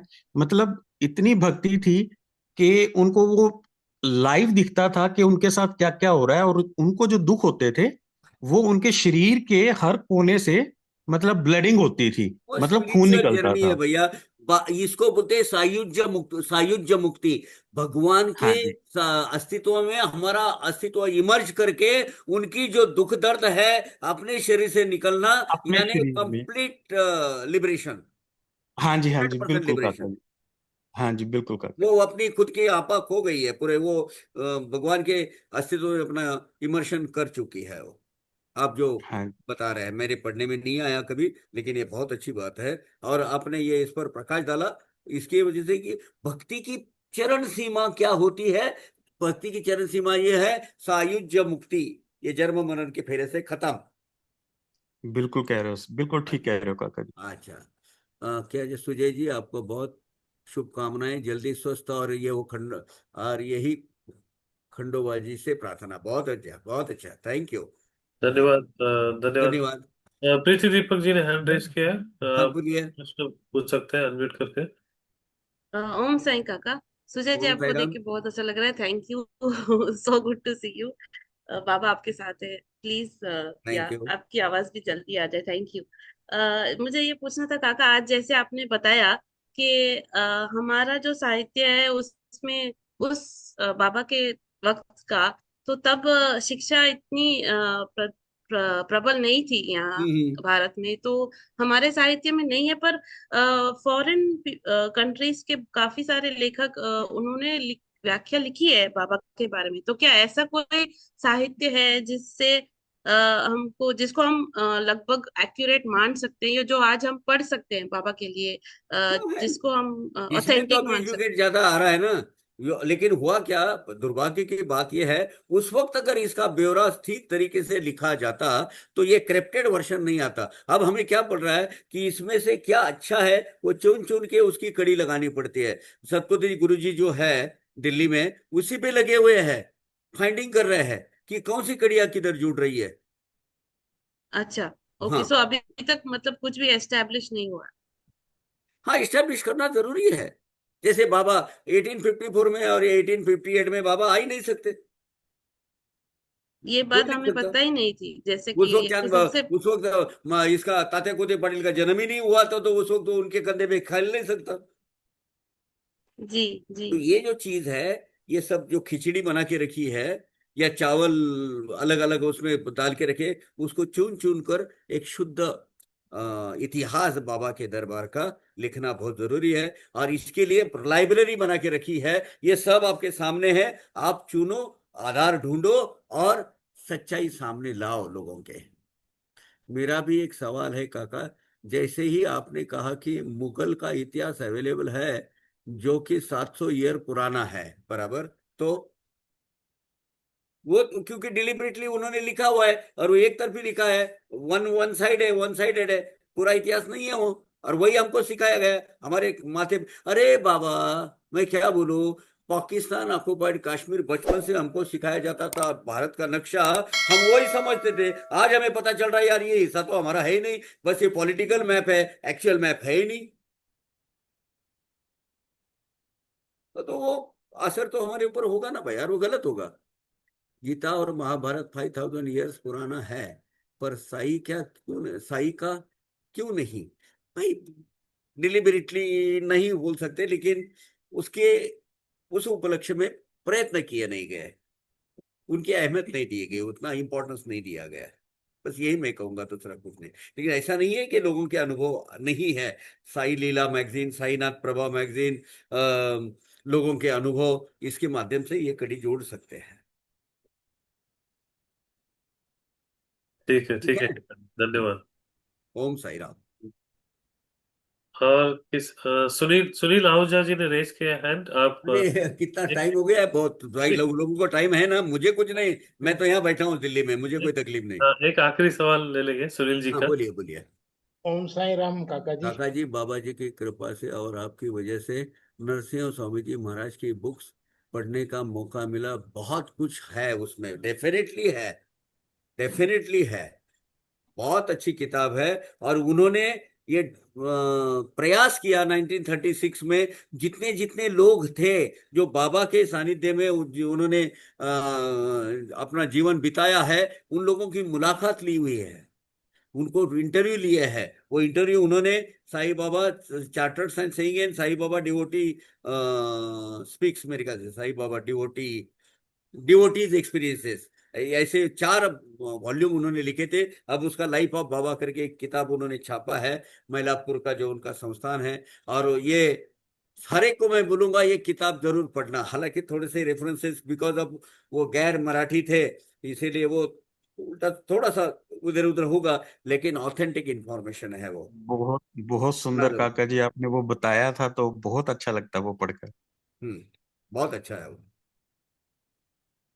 हाँ सुनील जी, आप प्रश्न पूछ सकते हैं। ओम साई राम काका जी। ओम साई राम काका जी। आवाज नहीं आ रहा है। ओम साई राम ओम साई राम। काका जी, मेरा क्वेश्चन 31 चैप्टर से था। हाँ, उसमें आप बालाराम जरा, आवाज नहीं मानकर। आ रही, आपकी जरा जोर से बोलिए। मेरा क्वेश्चन 31 चैप्टर से था। हाँ बालाराम मानकर जी और जो सन्यासी विजयानंद था, हाँ दोनों के केस में बाबा ने ऐसा क्यों किया, मेरे को पूछना था। एक के केस में एक की पत्नी का देहांत हो चुका है, बालाराम मानकर जी की पत्नी का देहांत हाँ। हो चुका है। वो शिरडी में रुकना चाहते हैं, लेकिन हम्म। उनको बाबा टिकट कटा के दादर भेज देते हैं। बराबर।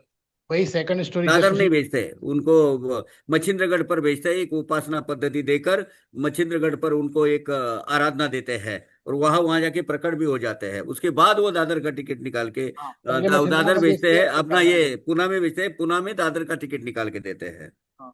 सेम दूसरी स्टोरी उसी चैप्टर में, नेक्स्ट स्टोरी है सन्यासी विजयानंद मानकर की। हाँ उसकी माता का देहांत अभी हुआ नहीं है, अभी हाँ। वो बीमार है। पर हम्म। पापा बाबा उसको शिरडी में रोक लेते हैं, उनको जाने नहीं देते। और मानकर की पत्नी का देहांत हो चुका है, लेकिन बाबा उनको वापस भेज देते हैं। तो ये थोड़ा सा मेरे को नहीं समझ में आया हाँ, कैसे। थोड़ा सही बात है आपने। इसके लिए सन्यासी का मतलब क्या है दादा? हम्म। पूरे भौतिक जगत से विरक्ति पाकर सन्यासी होकर आप भगवान की खोज में या खुद की खोज में निकल पड़े हो। ना आपकी कोई माँ है, ना आपकी कोई बाप है, ना कोई आपके रिश्तेदार है। खत्म कर दिया है आपने सब रिश्ता। अब जब ये विजयानंद का खत आता है शिरडी में, और वो बोलता है कि नहीं यार मैं तो वापस जाना चाहता हूं, मतलब वो सन्यासी है। सन्यासी वृत्ति का मतलब क्या हुआ? विरक्त, वैराग्य। सामने मेरे जन्मदाता है, जन्म माता पिता है, या सगे मेरे बच्चे आए, वो मेरे कोई नहीं है, वो खत्म हो गया। मैं ये सब छोड़कर अभी मैं क्या हूं? विरक्त हो चुका हूं, ये मोह माया की जगत से बाहर आ चुका हूं। वो है सन्यास। विजयानंद स्वामी सही मानों में सन्यास लिया है। बाबा ने कहा है अरे तू सन्यास लेकर यहाँ आया है, अब खत आया तो तुझे बाबा के वापस जाना है। तो लेकिन बाबा ये जानते थे कि इसका भी अंत 2 दिन में है। 2 दिन में ये भी जाने वाला है, इसलिए उसको वहीं रोक दिया और उसको आध्यात्मिक स्पिरिचुअल स्क्रिप्चर है वो पढ़ने को दिया। उसका अंत होने वाला है, बाबा को पता था कि बाबा परब्रह्म शक्ति है। वही उल्टा देखिए, ये जो बड़ाराम मानकर, जो बड़ाराम गोविंद मानकर, इनका क्या था, विरक्ति आ गई थी पूरी, पत्नी का देहांत हो चुका था, बाहर ये करे हैं, मतलब बाहर घूमते थे ये, और मुक्ताराम साथ जाते थे, फिर से शिरडी में आते थे, शिरडी में उनको अपना आश्रय स्थान यहाँ लगता था। बाबा ने एक बार बोला, पढ़ा इधर आ, ये 12 रुपए ले और जा मच्छिंद्रगढ़ पर और ये काम करना। अब वो सीक्रेट है। अब वहां जब गए, उन्होंने अपने बाबा के कहे अनुसार मच्छिंद्रगढ़, मैं वहां जाकर आया हूँ, मेरी अपनी किताब में उसमें सब फोटोज है। वहां जाने के बाद बड़ा आनंद आया उसको, बड़ा ये बोला, जो जीवन में पाना था एज ए पारमार्थिक जीवन में, वो सब कुछ पा लिया। और देखिए क्या हो, मतलब आश्चर्य की बात देखो, एक दिन दोपहर को ऐसी हल्की सी हवा जा रही है, ऊपर ऊंचाई पर है वो, और वहां बैठे हैं और बाबा सामने खड़े, बाड़ा कैसा है तू? क्या बात है? अरे बाबा, ये बोले, बाबा बहुत अच्छा, कुशल मंगल हो, जो मुझे पाना था मुझे मिल गया, अभी मुझे कुछ मिलने के लिए, लेकिन बाबा मेरा एक सवाल है, ये आप शिरडी में भी कर सकते थे, मुझे उसके लिए यहाँ भेजने की जरूरत क्या है, क्या थी? तो बोले, बड़ा ऐसा है, शिरडी में मेरे ये 3.5 हाथ का जो देह है, 3.5 यानी ये इतना जो हाथ होता है, इसके 3.5 बोले तो ये कद हो गया आदमी के देह का, इसको तो बाबा मान रहा था।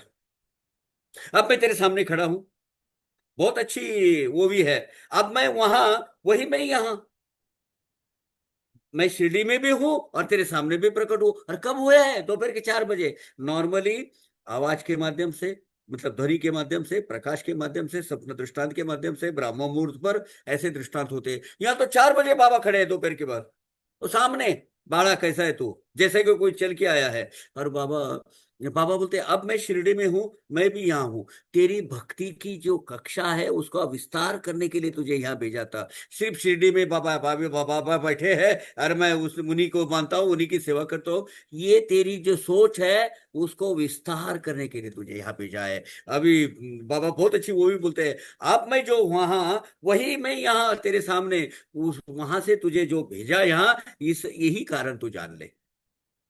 वो भी है भक्ति को दृढ़ीकरण और विस्तारीकरण, सब भूत मात्र में, जल स्थल काष्ठ पाषाण में मैं ही भरा हूं, ये तुझे जताना था मुझे। उसके बाद उनको, उसकी आराधना पूरी हुई, अभी तू चले जा बोले। पूना में आए, पूना में आए, वह काली कमली वाला लेकर खड़े हो गए, और उसको जो लाइन लगा कर भी टिकट नहीं मिलने वाली थी, गाड़ी तो आगे खड़ी थी, उसको बोला ये ले ले टिकट। पैसा लेने के वक्त वो गायब, पैसा देने के वक्त गाड़ी चलने तक देख रहे, वो कोई आदमी नहीं है। कौन था वो काला कमली वाला? ये समझ लीजिए आप, दो फर्क है, एक सन्यासी होकर भी विमुक्त नहीं हुआ है, और ये संसारी मार्ग में होकर भी विमुक्त हुआ है, ये दो अलग अलग चीजें हैं।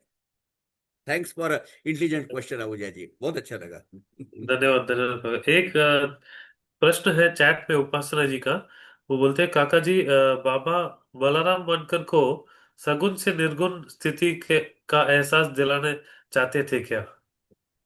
नहीं, हर चीज में, ये भौतिक सृष्टि में मैं सब जगह मौजूद हूं, जल में, स्थल में, काष्ठ में, पाषाण में, हर जगह मैं हूं, ये इसका एहसास दिलाने के लिए।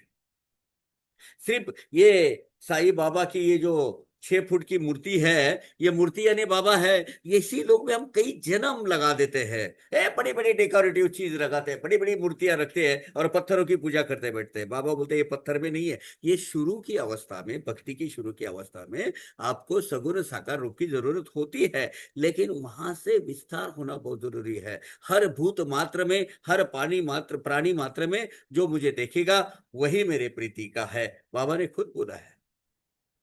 पाही जो भूत मात्र में मज तो माझ्या प्रीतीचा समझ, जो सब प्राणी मात्र में, सब भूत मात्र में मुझे देखता है, वो मैं मुझे बहुत पसंद है, वो मेरा पसंदीदा आदमी है, वो मुझसे बहुत प्रीति है। बाबा कहते हैं। इसी विषय पे एक छोटी सी कृष्ण जी की एक लीला है वो। हाँ, क्या बोले? कृष्ण जी की एक लीला है इसी विषय में जो आप अभी कृष्ण बता रहे की? हैं। जी, तो वो मैं शेयर कर सकती हूँ। हाँ, अभी एक्चुअल टाइम, हाँ, लेकिन बोलिए आप। हाँ, ये जो कुछ कहना चाहती है इसी विषय में श्री कृष्ण की जी लीला है। ओम साई राम। काका जी ने से अभी जो आप बात कर रहे थे, और काका जी कह रहे थे शॉर्ट में करें। हाँ, सब जगह भगवान मौजूद है। तो कृष्ण जी की ऐसी लीला एक मैंने सुनी थी कि पहले सुना करती थी कि जो भक्त होते थे कृष्ण जी उनके साथ विहार करते थे, खेलते थे, बहुत सारी चीजें होती थी। ऐसा कई भक्तों के साथ हुआ है। तो एक बार किसी उसके साथ वो खेल रहे थे, कृष्ण जी थे साथ में, और इतने में आरती का टाइम हुआ। वो कहने लगे, जय जय, अब तो मुझे आरती का टाइम हो गया, मुझे अब मंदिर में जाना है। तो कृष्ण भगवान बोले, मैं तेरे साथ यहाँ खेल रहा हूँ और तुझे मंदिर में जाना है, किस लिए जाना है? तो बोले, जय जय, वहां मंदिर में जाता था तभी तो आज तू मेरे साथ खेल रहा है। यानी जो काका ने कहा कि पहले सगुण भक्ति जरूरी है, उसके बाद में फल प्रसाद। ओम साई। भक्ति की शुरू में जरूरी है वो भगवान के सही स्वरूप का दर्शन होने के लिए। ठीक है काका जी, धन्यवाद। Thank you. क्लोज करेंगे आज का सत्संग है। कोई प्रश्न नहीं है तो थैंक यू काका जी, आप हर हफ्ते जुड़ते हैं और सारे सिलसिले अध्याय का भक्तों को समझाते हैं और प्रश्न भक्तों के आंसर करते हैं। Thank you so much. Om Om Sai Sai Ram. Ram. Om सभी साई भक्तों से निवेदन है, आप अनम्यूट करके ओम साई राम बोल के लीव कर राम। ओम सकते हैं। साई राम। Thank Om you. साई। ओम साई राम। सुजय भैया ओम को साई ब्लेस राम। करिए राम। हमारे। ओम साई बस यही ओम प्रार्थना के साई साथ राम यही जी, नोट ओम करते ओम साई हैं। राम। साई राम। ओम राम। ओम साई साई राम। राम। साई राम। जय